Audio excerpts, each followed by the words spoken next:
For the 2024 annual business meeting. I'd like to call this meeting to order. This meeting will be recorded and posted to the membership section of our website. If you have any questions, we will take questions at the end of this meeting. As a reminder, there is a great deal of good information on this website for members to partake in. We will continue to be celebrating our 40th anniversary for the remainder of this year, so please be on the watch for our logo. And as a reminder that the strength of this association rests on the shoulders of our past presidents. As you can see in this list, it's an extensive list of strong individuals. At our 40th anniversary, we had some of our past presidents, as you can see in this picture, that attended the meeting. Although I don't fall in that.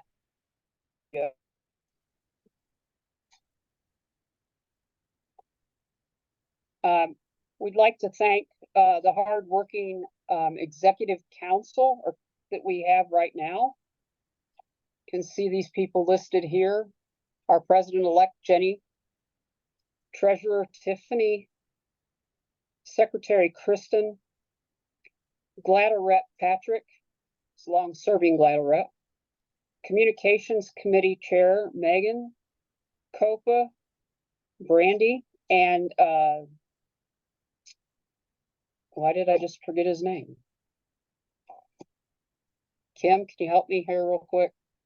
I just forgot his name that we co-chaired. Clark? Yeah, I totally had a moment.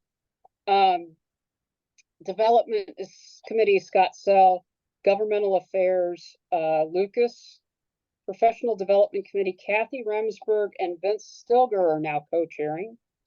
And our membership engagement is Sarah Myers. They're all very appreciated for what they do.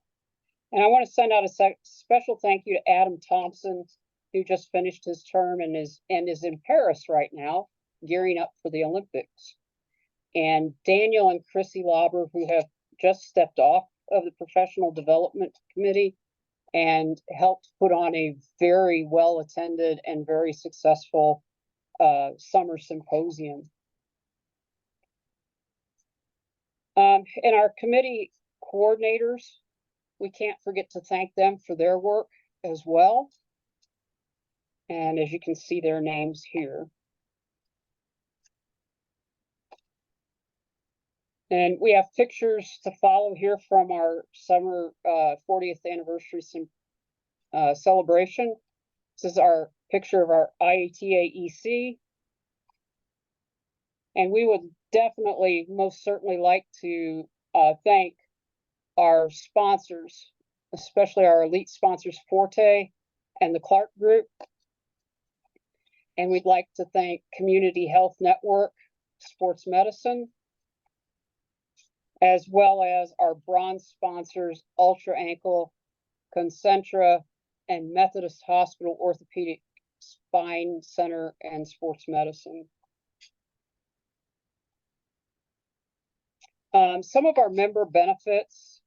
The IATA member benefits include advocacy, the Clark Group, the member forum on our website, the podcast, professional development, both in person and online, our discounts for educational center sessions, and the members only section of the website. So please remember to go ahead and take advantage of these things.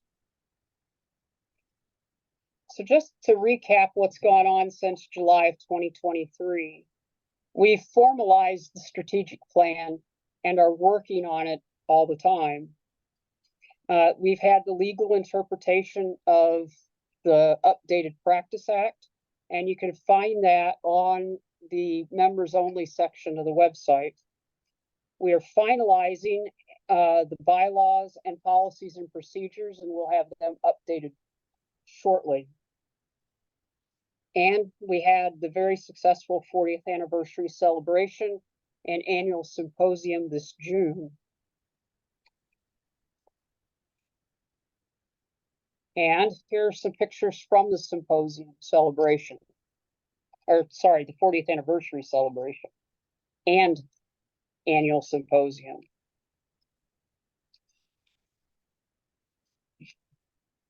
Kim, can you remind me how many people we had attend both of those events? I can. We had 143 at the celebration, and we had 101 at the symposium. Thank you. Sure. Okay, our membership continues to hold steady and has stayed consistent. And as you can see, pretty much every February we drop, and that's when the NATA drops their membership. The people that have dropped their membership go off. So just so you know, and also we don't have undergraduate members anymore.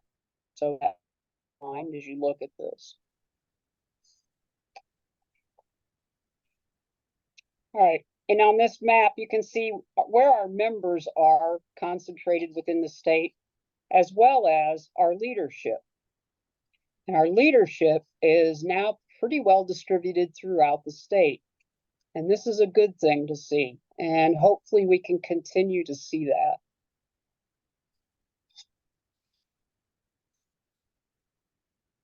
And I would be remiss if I didn't say that I would encourage you, if you have coworkers that do not belong to the IATA, to please encourage them to join the IATA, as well as the NATA. Tiffany, I'm going to turn this over to you. Thank you, Becky. Okay, good evening, everyone. So I'm going to provide you with the financial update. The first slide you see here is looking at our income. So we have three main revenue streams. Our biggest one consistently every year is our membership dues. So Becky reviewed the membership numbers, and we do stay around, end up around 1,200 each year. We had a slightly bigger dip this year from previous years, just maybe about 100, but we still have the remainder of the year to get that back up. So that's for 2024, but for the past 2 years, you can see our biggest amount of income revenue stream comes from our membership dues. So that's largely important to us to continue to advocate for everybody to become NATA members, as well as if you educate students and programs, try to encourage them all the different benefits and perks, and just really just a professional courtesy to become a member of our national association as well. Then our second largest revenue stream comes from grants and sponsorships. And in 2022, we had quite a bit of revenue there. That's because every couple of years, we get an additional grant sometimes from GLATA. And so that was one of those years where we had an additional grant from them. And sometimes, you know, different sponsorships come through different years as well. So last year, that was about average of what we would see on those years where we don't get that that additional GLATA share. I do know that this year we did get an additional GLATA share check from them. So with addition to our sponsorships, which have been fluctuating, we are on par, I believe, to hopefully meet this year's goals as well. And then event income. So you can see in 2022, there's about 13,000 there as far as revenue stream that we, as far as the income from that year. And this is just income. It doesn't include our expenses yet, but that year was the last year that we hosted our annual meeting at the event center on the north side in Carmel. I forget the name of it. Kim, Becky, do you guys remember the name of it? 502 Event Center. Yes, that's right. That's right. And then if you recall, NATA was in Indianapolis in 2023. So IATA did not want to compete and host an annual meeting at the same time or within the same summer months. So what we did that year was only host an honors awards event. So we had some income from registration that year. Event income is much different for this year, and I'll save some comments for that at the end. And then not a lot from program income that comes from job sites and online professional development stuff as well. Next slide. So this slide depicts our expenses, and our expenses, we are very good about, as a committee, making sure that our expenses are correlating directly with the work of the organization, constantly looking at things. So our professional services are the biggest expense that we have every year. And that comes with our association management, our lobbyist, our advocacy, a lot of those administrative services that come along with that as well. In 2023, there was we spent more money on that, on professional services. That was because of the State Practice Act, as well as paying for the legal interpretation, which is extremely beneficial for all members. I encourage you to hop on our website and pull that to help you with interpreting the State Practice Act, especially for students. When you're educating students, it's good to talk through that with them as well. And then another expense of ours is pretty large every year is event expenses. As you can see in 2022, we spent quite a bit on that annual meeting. So we actually lost money that year. And we lost money last year in 2023. And one of the goals, strategic thinking and moving forward that IATA and executive members are doing is trying to make sure that we are staying within, trying to bring in revenue on that, as opposed to losing thousands of dollars on that. So we've been putting our brains together on that, but event expenses is has been a big one for us in the past. And then you can see in 2022, we spent quite a bit of money on committees. This was the year that we had our strategic planning, which we don't do every 3 to 5 years. So that was a big one for us. And then additionally that year, Scott Sell led a marketing and campaign, which was very successful. There's a lot of numbers. If you're curious about that, we can provide that to you. But that was largely successful that year in 2022. So that's why those expenses were higher that year. Administrative expenses, website stuff, insurance, those types of things. So those are our biggest expenses. And then mentioning the net income. So in 2023, we finished with, we were in the red, down 3,000. And that was largely due to us not holding that annual meeting where we weren't able to bring in revenue. And then we had a couple other additional expenses that we ended up approving as a committee that were not budgeted for, that we felt was important. One of those included that legal interpretation of the new State Practice Act. That was a big one. And then we also funded, gave some additional funds to student conference, which since COVID, since the transition of undergrad to graduate schools, I think Indiana Athletic Trainers Association is really trying to figure out how to best meet the needs of graduate students and programs while not losing money on that. We want to provide a service. We want students to be able to have a good professional experience and allow them to network. But we've got to find ways to do that without simply giving it away and us losing a couple grand on that. So those are things for us. Sorry about the dogs.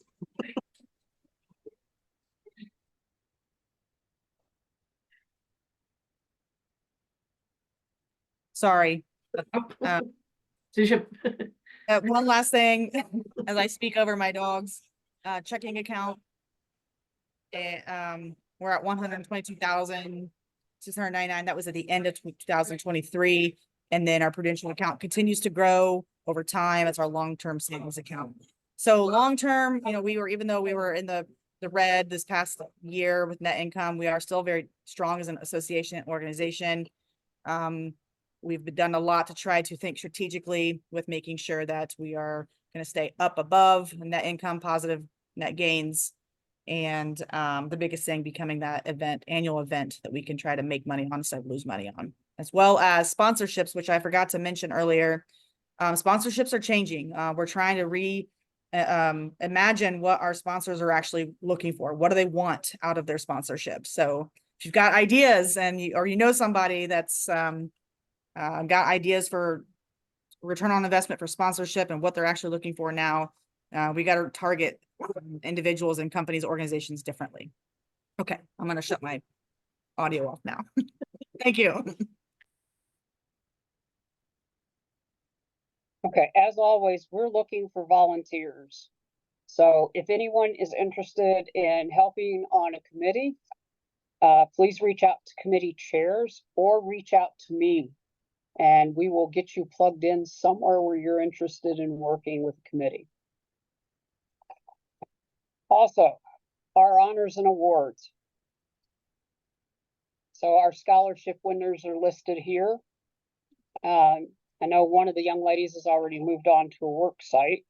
I know the one young man at Indiana State is finishing out his clinicals and is going into his second year, and I'm not sure about the other young man from Purdue. Our award winners this year, our President's Excellence Award went to Daniel Wheatley. Professional Excellence went to Andrew Doyle, Nicole DeStefano, and Sally Young. Diversity Award went to Jan Clifton Gaw. Athletic Director of the Year went to Bethany Deviney. And the Team Physician of the Year award went to Stephen Colias. So we'd like to congratulate all of them. The Joe Harvey Distinguished Service Award went to Tim Drudge. Our Hall of Famers are Rex Call, Vince Stilger, and Chris Sheppers. We'd like to congratulate all of our new Hall of Fame members. And I'd like to issue a challenge for honors and awards. Please start thinking now of people that are very deserving of these awards for next year. Our deadline is in March. So start getting the pen, pencil, or everything ready to get those awards ready to go now, so that we can have them in and we can have lots of people to choose from. Do we have any memorials? Oh, sorry, I'm out of order. Do we have any old or new business?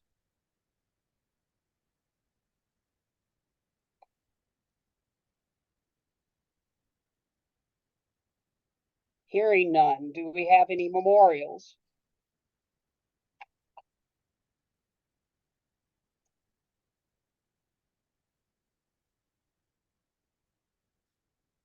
Do we have any questions?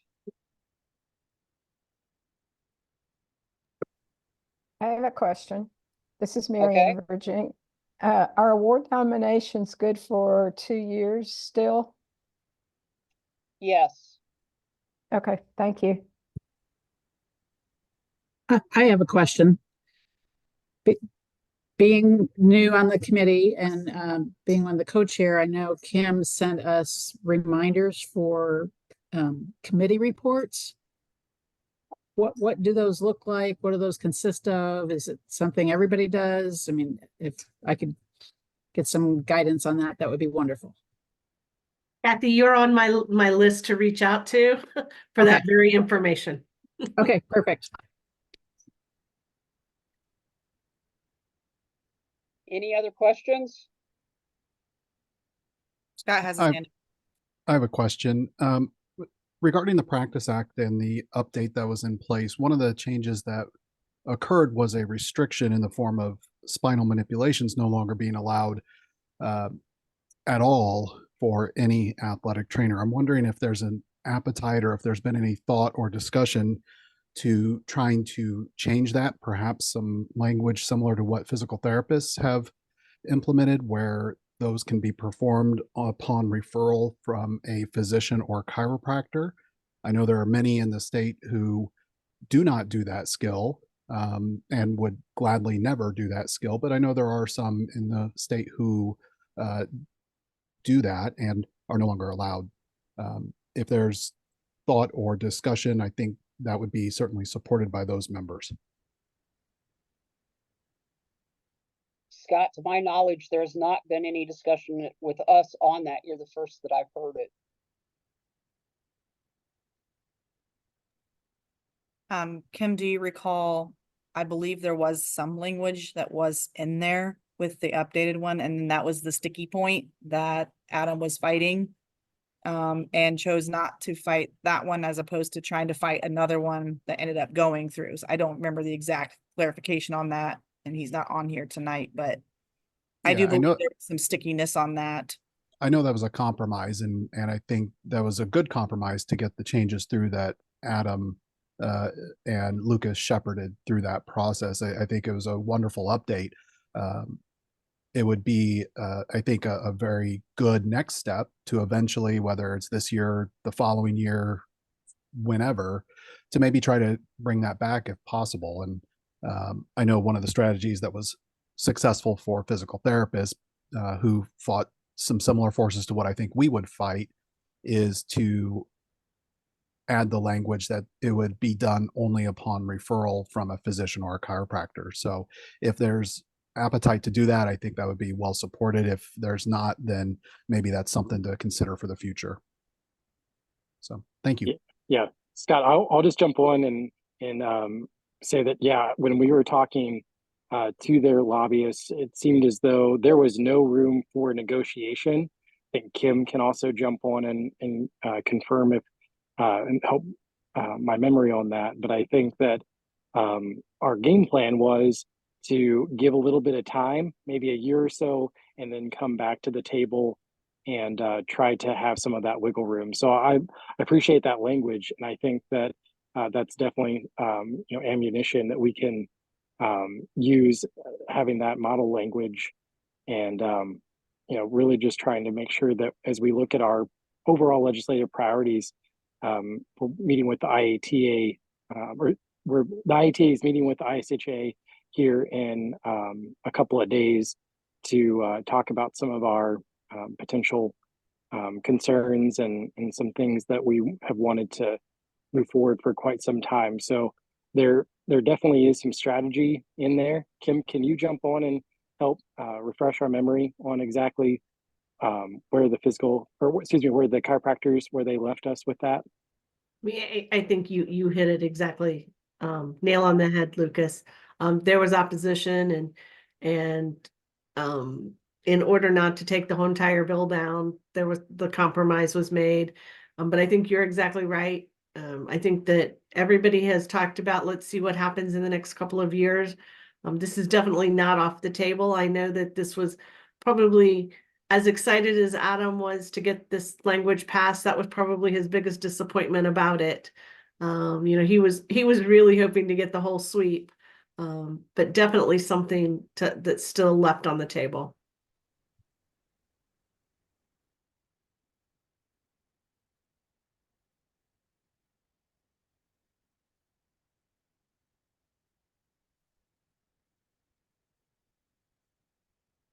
Do we have any other questions?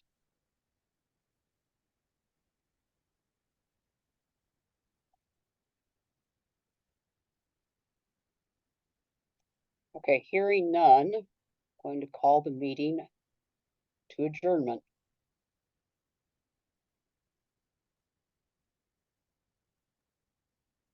Thank you, everybody, for joining us this evening. I'm going to hold you guys to these nice short meetings in the future.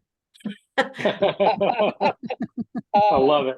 Well, Take care, everyone. Great job, everybody, on the celebration and the meeting this year. That was awesome. Really Yeah, fun. it was a great meeting and celebration. Thank you all.